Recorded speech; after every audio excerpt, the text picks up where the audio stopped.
له ومن يضلل فلا هادي له ونشهد أن لا إله إلا الله وحده لا شريك له وأشهد أن سيدنا وحبيبنا وشفيعنا وسندنا ومرشدنا ومولانا محمدا عبده ورسوله. أعوذ بالله من الشيطان الرجيم. بسم الله الرحمن الرحيم. ولا تهنوا ولا تحزنوا وأنتم الأعلون إن كنتم مؤمنين. وقال النبي صلى الله عليه وسلم: إن تنصروا الله ينصركم ويثبت أقدامكم. وقال الله تعالى في موضع آخر: ولا تهنوا ولا تحزنوا وأنتم الأعلون إن كنتم مؤمنين. صدق الله العظيم. جس دور پہ نازا کی دنیا اب ہم و زمانہ بھول گئے، جس دور پہ نازا کی دنیا اب ہم و زمانہ بھول گئے، اوروں کو جگانا یاد رہا خود ہوش میں آنا بھول گئے. اذان تو اب بھی ہوتی ہے مسجد کی فضا میں اے ریحاں، اذان تو اب بھی ہوتی ہے مسجد کی فضا میں اے ریحاں. جس ضرب سے دل ہل جاتے تھے وہ ضرب لگانا بھول گئے. منہ دیکھ لیا ہے شیشے میں پر داغ نہ دیکھا سینے میں، منہ دیکھ لیا ہے شیشے میں پر داغ نہ دیکھا سینے میں. دل ایسا لگایا جینے میں مرنے کو مسلمان بھول گئے. محترم بزرگوں اور دوستوں اور نوجوان ساتھیوں، آج اس ہندوستان کے اندر مسلمانوں کو طرح طرح کی اذیتیں اور تکلیفیں پہنچائی جا رہی ہیں. مسلمانوں کے قلوب سے اسلام کی محبت اور اسلام کی عظمت کو ختم کرنے کی نہایت کی ناپاک سازشیں ہو رہی ہیں. اس میں شک و شبہ نہیں کہ دنیا میں حق و باطل کا تصادم روزہ زنی سے جاری ہے. ظالم و جابر، طاقتور و کمزور، مظلوم کی کہانیاں بہت قدیم ہیں. خرمن انسانیت پر کئی بار بجلیاں گری ہیں. باغ آدم میں کئی آندھیاں آئی ہیں. وحشت بربریت نے بار بار انسانیت کا منہ نوچا ہے اور حیوانیت کا ننگا ناچ کیا ہے. اس میں شک نہیں کہ ہم پر مصائب کے پہاڑ ٹوٹ رہے ہیں. ہم مظلوموں بے قصور کو فرقہ پرستوں نے ظلم و ستم کا نشانہ بنایا ہے. ہماری ماں اور بہنوں کی عزت و آبرو لوٹی جا رہی ہے. برادران اسلام، یوں تو اس ہندوستان کے اندر مسلمانوں کا حامی کوئی نہیں تھا، لیکن جب سے ان فرقہ پرستوں نے اس ہندوستان کے اندر جنم لیا ہے، ان مکار لیڈروں نے اس ہندوستان کے اندر جنم لیا ہے، اس وقت سے مسلمانوں کی رہی سہی سکون و چین چھن گیا ہے. عزیزان گرامی،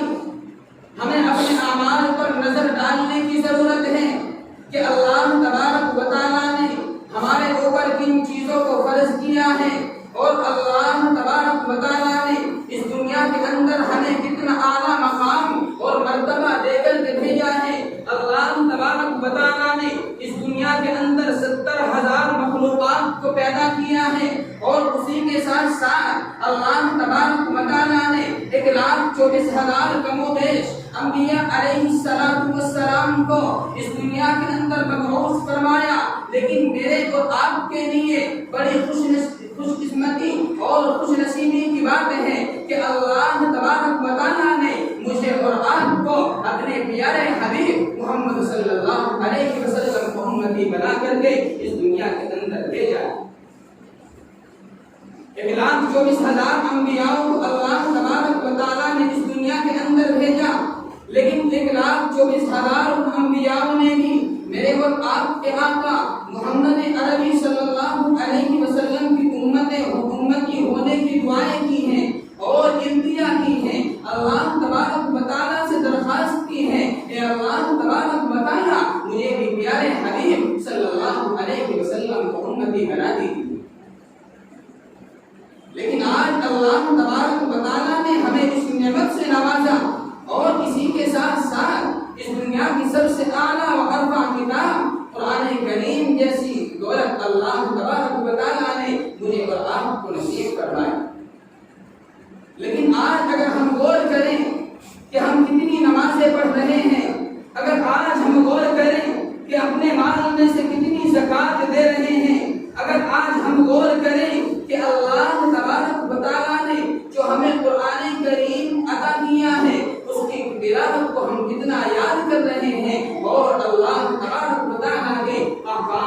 اتنا مان کر کے اس دنیا کے اندر زندگی گزار رہے۔ خالق السماوات والارض نے امت مسلمہ اور اپنے پیارے حبیب محسن کائنات سرور کونین خاتم الانبیاء محمد رسول اللہ صلی اللہ علیہ وسلم کو بے بہا نعمتوں سے نوازا اور ہمیشہ تحفوں سے سرفراز فرماتا رہا۔ ان نعمتوں میں سے ایک اعلیٰ معرفہ تحفہ نماز کا تحفہ ہے۔ اس تحفے کی فضیلت روز روشن کی طرح آیا ہے۔ اللہ تبارک و تعالیٰ نے حج کو فرض پر نازل فرمایا، روزے کو فرض پر نازل فرمایا، ایمان کو فرض پر نازل فرمایا۔ اسی طریقے سے اللہ تبارک و تعالیٰ نے زکات کو بھی فرض پر نازل فرمایا، یہاں تک کہ دنیا کے تمام احکام کو اللہ تبارک و تعالیٰ نے فرض پر نازل فرمایا۔ لیکن جب نماز کی باری آتی ہے تو اللہ تبارک و تعالیٰ رب ذوالجلال اپنے پیارے حبیب محمد عربی صلی اللہ علیہ وسلم کو بلواتا ہے اور بلوا کر کے کہتا ہے، اے میرے لاڈلے نبی، اے میرے پیارے حبیب، کہ تجھے ایک دین کی تحفہ دینے والا ہوں۔ وہ تحفہ بہت اعلیٰ ہے، وہ تحفہ بہت ارفع ہے۔ اعلیٰ و ارفع سے تو اعلیٰ کی جگہ عطا کیا جاتا ہے، لہذا نماز کو عرش الہی پر بلا کراتا ہے۔ برادران اسلام، توحید اور ایمان کے بعد انبیاء علیہ السلام نے نماز کو اہمیت دی ہے، نماز کی تلقین کی ہے۔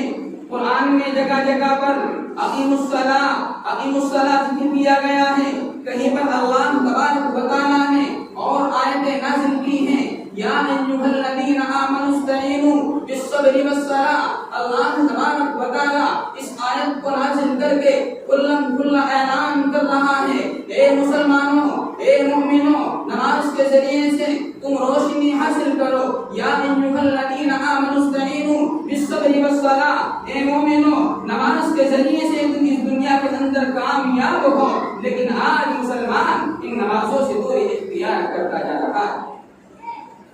عزیزان گرامی،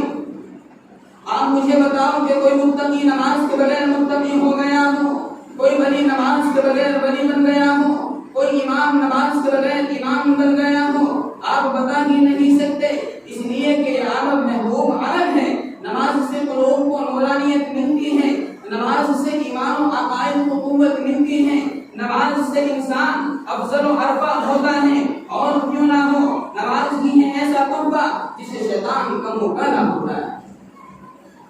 برادران اسلام، حشر کا میدان ہوگا، وہاں تمام انسان جمع ہوں گے، رب ذوالجلال کی اس مجمع کے اندر موجود ہوں گے، اور وہاں سب سے پہلے جب اعمال کو پیش کیا جائے گا تو اللہ تبارک و تعالیٰ اعلان کرے گا، اے دنیا والوں، اے انسانوں، میں نے تمہیں دنیا کے اندر بھیجا تھا، مجھے بتاؤ کہ دنیا کے اندر جا کر کے تم نے میرے احکام کو کتنا زندہ کیا ہے، کتنا میری کتاب کی تلاوت کی ہے۔ اللہ تبارک و تعالیٰ جب اعلان کرے گا اور وہاں دنیا کی طرف سے جواب پہنچے گا، اے اللہ تبارک و تعالیٰ، میں نے غریبوں کو کھانا کھلایا تھا، اے رب ذوالجلال، میں نے پیاسے کو پانی پلایا تھا۔ اسی طریقے سے تمام اعمال کو پیش کیا جائے گا، لیکن ان تمام اعمال کو پیچھے رکھ کر کے دیکھو کہ اس رب ذوالجلال کی قسم جس کے قبضے میں میری اور آپ کی جان ہے، اس مجمع کے اندر بھی سب سے پہلے نماز کا سوال کیا جائے گا۔ اگر نماز درست نکل آئی تو تمام اعمال درست ہوں گے، اور اگر نماز ہی خراب نکلی تو سارے اعمال بیکار۔ آج کے دور میں مسجدوں کو عالیشان بنا لیا جاتا ہے، مسجد کے اندر عیش و آرام کی چیزیں لگا دی جاتی ہیں اور ان کو بنا کر کے تیار کر دیا جاتا ہے، بستی والے ان میں پیسہ لگا کر کے ان کو موجود کھڑا کر دیتے ہیں۔ لیکن اللہ تبارک و تعالیٰ نے جس احکام کو اس دنیا کے اندر بھیجا ہے اور قرآن کریم کے اندر بار بار اللہ تبارک و تعالیٰ اعلان کر رہا ہے، اے مسلمانوں، نماز قائم کرو، نماز قائم کرو۔ پیارے حبیب صلی اللہ علیہ وسلم نے اپنی پیاری زبان سے ایک احادیث مبارکہ پڑھی ہے، العہد بیننا وبینہم الصلاۃ فمن ترکھا فقد کفر۔ اس آیت کے اندر میرے اور آپ کے آقا محمد صلی اللہ علیہ وسلم ارشاد فرماتے ہیں، اس حدیث شریف کا ترجمہ یہ ہے، اے مسلمانوں، اگر تمہارے درمیان تمہارے اور غیر مسلموں کے بیچ میں اگر کوئی فرق ہے، اگر تمہارے اور مشرکین کے بیچ میں کوئی دیوار ہے تو وہ صرف اور صرف نماز ہے۔ اگر نماز ہی کو چھوڑ دیا تو میرے اور آپ کے اور غیر مسلموں کے اندر کوئی فرق باقی نہیں رہے۔ اسی سے پیارے حبیب صلی اللہ علیہ وسلم ایک حدیث اور پڑھا کرتے ہیں، من ترک الصلاۃ متعمدا فقد کفر، جس نے نماز کو ترک کیا گویا اس نے کفر کیا۔ حضرت عمر فاروق رضی اللہ تعالیٰ عنہ کی خلافت کا دور ہے، ایک بوڑھی اماں کا تیل زمین پر گر جاتا ہے اور وہ دربار امیر المؤمنین میں حاضر ہوتی ہے اور مطالبہ کرتی ہے، اے عمر فاروق، زمین نے میرا تیل چوس لیا ہے۔ حضرت عمر فاروق رضی اللہ تعالیٰ عنہ ایک پرزہ لیتے ہیں اور اس پر کچھ لکھتے ہیں اور کہتے ہیں، اے بوڑھی اماں، اس پرزے کو اس جگہ پر رکھنا جہاں تمہارا تیل گر گیا ہے۔ وہ بوڑھی اماں ایسا ہی کرتی ہے، اس پرزے کے گرتے ہی فوراً زمین پورا تیل اگل دیتی ہے۔ تمام لوگ حیرت زدہ ہوتے ہیں کہ ایک ایسا ماجرا ہے، زمین تو اس چیز کو چوس لیتی ہے، اس کو واپس نہیں کرتی، لیکن اللہ تبارک و تعالیٰ کا یہ کون سا کرشمہ ہے، اللہ تبارک و تعالیٰ کی کون سی وہ کتاب ہے کہ جس کے ذریعے سے یہ زمین بھی اس تیل کو واپس کر رہی ہے۔ اس پرزے کو اٹھا کر کے دیکھتے ہیں، اس پرزے کو کھول کر کے دیکھتے ہیں، اس پرزے میں لکھا ہوا ہوتا ہے، اے زمین، اس بوڑھی اماں کا تیل واپس کر دے ورنہ میں تجھ میں ایسے شخص کو دفن کروں گا جو ترک الصلاۃ ہے، یعنی نماز چھوڑنے والا ہے۔ نماز چھوڑنے والے سے زمین بھی پناہ مانگتی ہے۔ اللہ تبارک و تعالیٰ نے مجھے اور آپ کو ایک قرآن کریم جیسی ہستی کو عطا فرمایا، لیکن آپ مجھے بتاؤ کتنی میں اور آپ اس کی تلاوت کر رہے ہیں، کتنی قرآن کریم سے محبت کر رہے ہیں، کتنے اپنے بچوں کو علم دین سکھا رہے ہیں، اور اللہ تبارک و تعالیٰ نے جو اعلان قرآن کریم کے اندر کیا ہے، جن آیتوں کو نازل کیا ہے، اور ہم ان کو سن کر کے کتنا ان کے اوپر عمل کر رہے ہیں۔ پیارے حبیب صلی اللہ علیہ وسلم کے اوپر جب اللہ تبارک و تعالیٰ نے اس قرآن کریم کو نازل کیا تھا، اور اس سے پہلے اللہ تبارک و تعالیٰ نے اس قرآن کریم کو پہاڑوں کو دینا چاہا، لیکن پہاڑوں نے بھی انکار کر دیا تھا۔ اللہ تبارک و تعالیٰ نے اس قرآن کریم کو جنات کو دینا چاہا، انہوں نے بھی انکار کر دیا تھا، یہاں تک کہ اللہ تبارک و تعالیٰ نے اس دنیا کے اندر 70,000 مخلوقات کو پیدا کیا ہے، اور 70 کی 70 مخلوقات کو اللہ تبارک و تعالیٰ نے اس قرآن کریم کو دینا چاہا، لیکن ان مخلوقات کو چھوڑ کر کے سب نے انکار کر دیا تھا، اور اللہ تبارک و تعالیٰ نے اس انسان کو اس قرآن کریم جیسی دولت سے مالامال کروایا۔ لیکن آج ہم خسارے میں پڑے ہوئے ہیں۔ آج ہمارے لیے بے حرمتی کی بات ہے کہ اللہ تبارک و تعالیٰ نے مجھے اور آپ کو پیارے حبیب صلی اللہ علیہ وسلم جیسی ہستی کو امتی بنا کر کے اس دنیا کے اندر بھیجا ہے، اور اسلام دے کر کے اس دنیا کے اندر بھیجا ہے۔ اللہ تبارک و تعالیٰ نے تمام مخلوقات کو اس دنیا کے اندر پیدا کیا، لیکن میرے اور آپ کی خوش قسمتی کی بات یہ ہے کہ اللہ تبارک و تعالیٰ نے مجھے اور آپ کو جانور نہ بنا کر کے، اللہ تبارک و تعالیٰ نے مجھے اور آپ کو کیڑا مکوڑا نہ بنا کر کے، اللہ تبارک و تعالیٰ نے مجھے اور آپ کو اشرف المخلوقات بنا کر کے اس دنیا کے اندر بھیجا ہے۔ اور وہ رب ذوالجلال اس کی قرآن کریم کے اندر اعلان کر رہا ہے، وما خلقت الجن والانس الا ليعبدون، میں انسان اور جنات کو صرف اپنی عبادت کے لیے پیدا کیا۔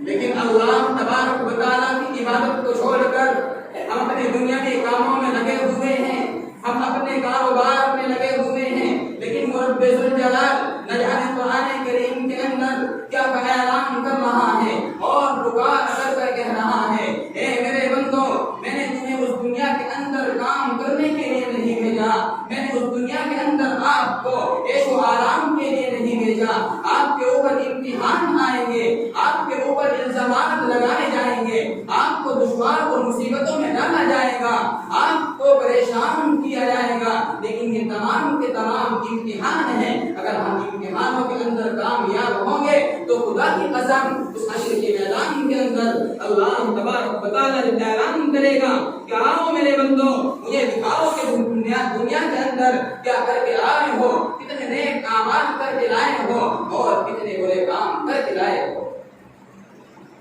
لیکن اس حشر کے میدان کے اندر انسان بھی ہوں گے، جنات بھی ہوں گے،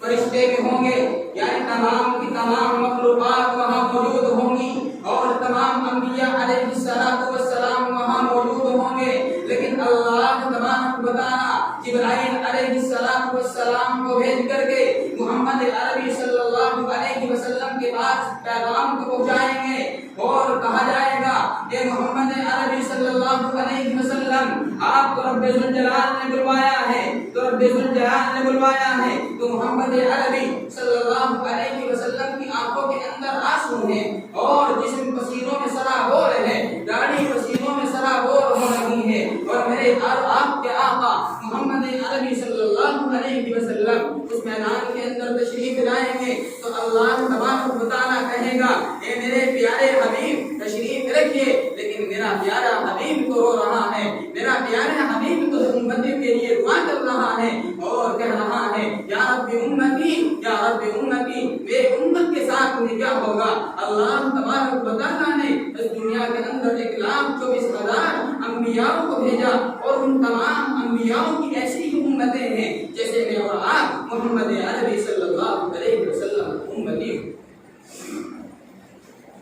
لیکن وہاں تمام انبیاء سے پوچھا جائے گا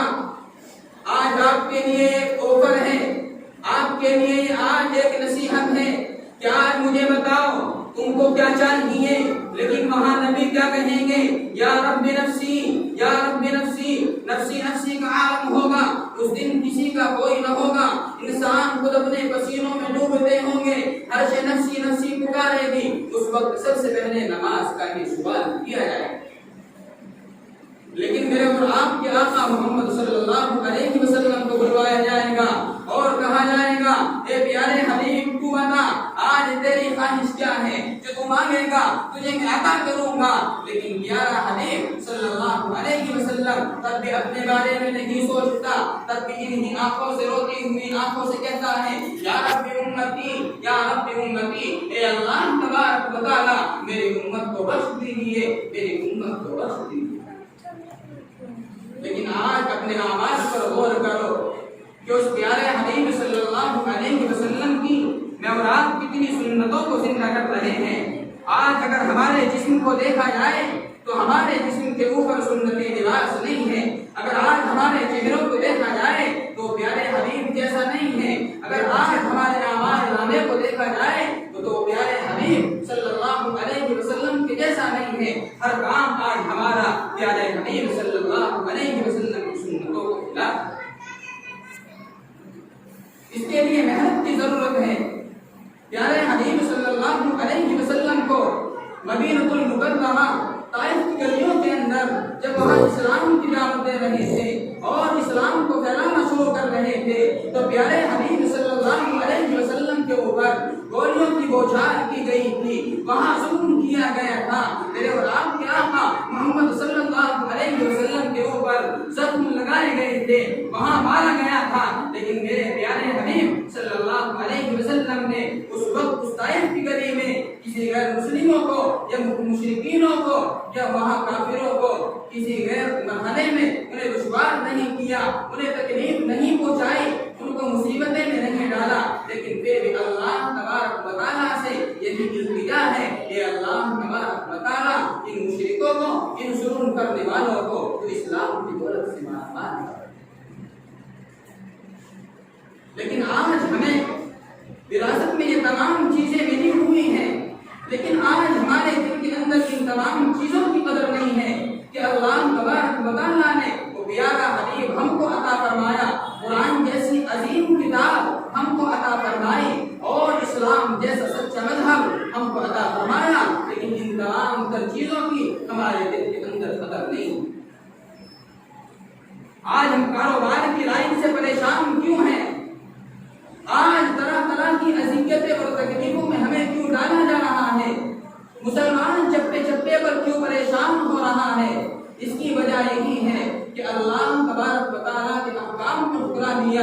پیارے حبیب صلی اللہ علیہ وسلم کی سنتوں کو جھٹلا دیا اور اپنے علماء کے بتائے ہوئے راستے کو چھوڑ کر ہم دنیا کی طرف چل بسے۔ آج میں اور آپ ذمہ دار ہیں، کوئی اپنی بستی کا ذمہ دار ہے تو اسی طریقے سے کوئی اور آپ اپنے گھر کے ذمہ دار ہیں۔ اللہ تبارک و تعالی حضرت عمر فاروق رضی اللہ تعالی عنہ ہے۔ حضرت عمر فاروق رضی اللہ تعالی عنہ ایک بہت بڑے صحابی ہیں، اور میرے پیارے حبیب صلی اللہ علیہ وسلم نے کہا تھا کہ اگر میرے بعد کوئی نبی ہوگا تو وہ عمر ہوگا۔ وہ عمر جیسی ہستی 22 لاکھ مربع میل پر حکمرانی کرتی ہے، 22 لاکھ مربع میل پر بادشاہت کرتی ہے، اور راتوں کو اٹھ کر کے روتا ہے، راتوں کو اٹھ کر کے گلیوں میں گشت لگاتا ہے، اور ان کی ازواج مطہرات یعنی ان کی بیوی ان سے سوال کرتی ہے، اے عمر آپ تو 22 لاکھ مربع میل کے حکمران ہیں، آپ کے رونے کی وجہ کیا ہے، آپ کے دل بلانے کی وجہ کیا ہے؟ لیکن وہ عمر کہتا ہے، اے میری بیوی اللہ تبارک و تعالی نے مجھے 22 لاکھ مربع میل کا حکمراں بنا کر کے اس دنیا کے اندر بھیجا ہے، لیکن جب وہاں حشر کا میدان ہوگا تمام مخلوقات وہاں موجود ہوگی اور وہاں سے سوال کیا جائے گا، اے عمر میں نے تجھے 22 لاکھ مربع میل کا حکمراں بنایا تھا، مجھے بتا تیرے اس 22 لاکھ مربع میل کے حکمرانی کو کیسے چلایا؟ کھلا بستی کے اندر کھلا کتا پیاسا مر گیا تھا، کھلا بستی کے اندر کھلا جانور پیاسا مر رہا تھا، میں نے تجھے 22 لاکھ مربع میل کا حکمراں اس وجہ سے نہیں بنایا تھا کہ تیری حکمرانی کے اندر کوئی انسان، کوئی جنات، کوئی جانور پریشان رہے، بلکہ میں نے تجھے بادشاہ اس وجہ سے بنایا تھا اے عمر تو تمام انسان کا خیال رکھے، تمام بھائیوں کا خیال رکھے۔ لیکن ایک بوڑھی اماں جب گلیوں میں عمر مس لگا رہی ہیں، ایک بوڑھی اماں عمر کو گالیاں گلوچ کر رہی ہے، عمر کو تہمتیں لگا رہی ہے، عمر کو برا بھلا کہہ رہی ہے، اور کہتی ہے ایسے بادشاہ کی کوئی ضرورت نہیں، ایسے کوئی حکمران کی کسی کو ضرورت نہیں کہ جس کو غریبوں کے حال کا معلوم نہیں، کہ جس کو